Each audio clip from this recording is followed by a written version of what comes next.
10th standard மேக்ஸில் 2வது பாடம் எண்களும் தொடர் வரிசைகளும். எடுத்துக்காட்டு 2.30 பார்க்க போகிறோம்ப்பா.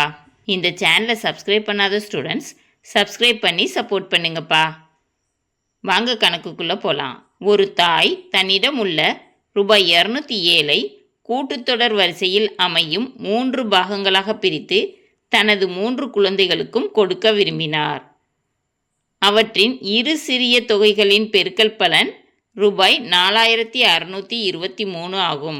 ஒவ்வொரு குழந்தையும் பெரும் தொகையினை காண்க.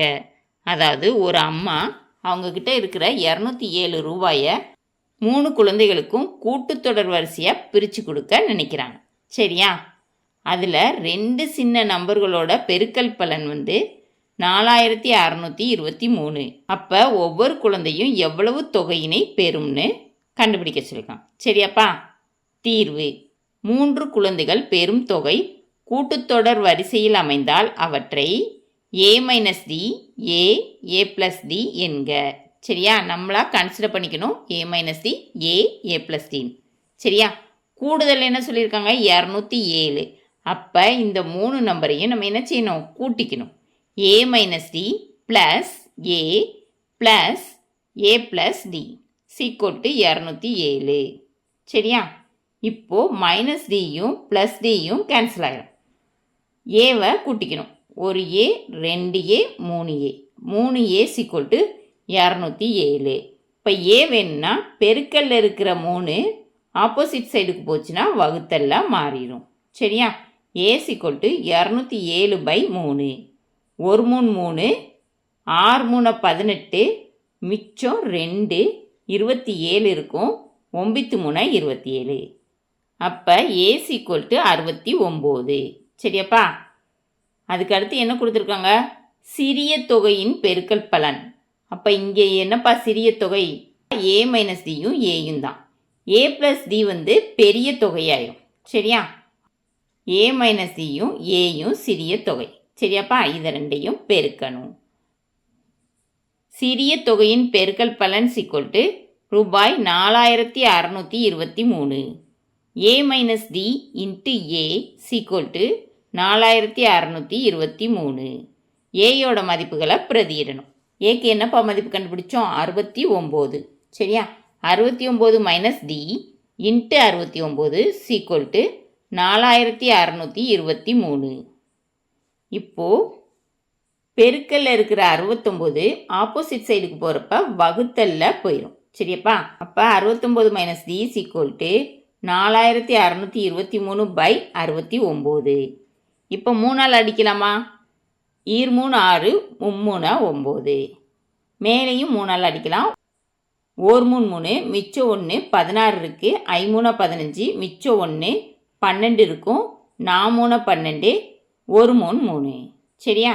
இப்போது இதை 23ஆல் வகுக்கணும். சரியாப்பா? 1541 23ஆல் வகுத்தோம்னா 3 நம்பர் எடுத்துக்கிறீங்க. 154. 6 தடவை எடுத்தீங்கன்னா 138 கிடைக்குது. சரியா? அதுலேருந்து கழிக்கணும். 4லேருந்து 8 போகாது, கடன் வாங்கணும். 14லேருந்து 8 போச்சுன்னா 6. 4லேருந்து 3 போச்சுன்னா 1. 1லேருந்து 1 போச்சுன்னா 0. அதை விட்டுறலாம். மேலே இருக்க 1 கீழே இறக்கணும். 161ன்னு கிடைக்குது. 7 23 161. சரியாப்பா? மீதி 0ன்னு வந்துடுது. அப்போ ஈவு என்ன இருக்குது? 67. சரியா? இங்கே அடித்து கொடுத்து பாருங்கள். 1541 67 தடவை 1 23 23. சரியா? இப்போ 69 - d = 67. சரியா? இப்போ d வேணுன்னா +69 ஆப்போசிட் சைடு போச்சுன்னா -69ன்னு மாறிடும். சரியா? அதுதான் இங்கே கொடுத்துருக்காங்க. -d = 67 - 69. சரியா? இப்போது -d = 67 - 69னா -69 தான் பெருசாக இருக்குது. அதிலிருந்து கழித்து மைனஸை போட்டுறணும். -2. -d = -2. மைனஸும் மைனஸும் அடியாயிடும். அப்போ d = 2.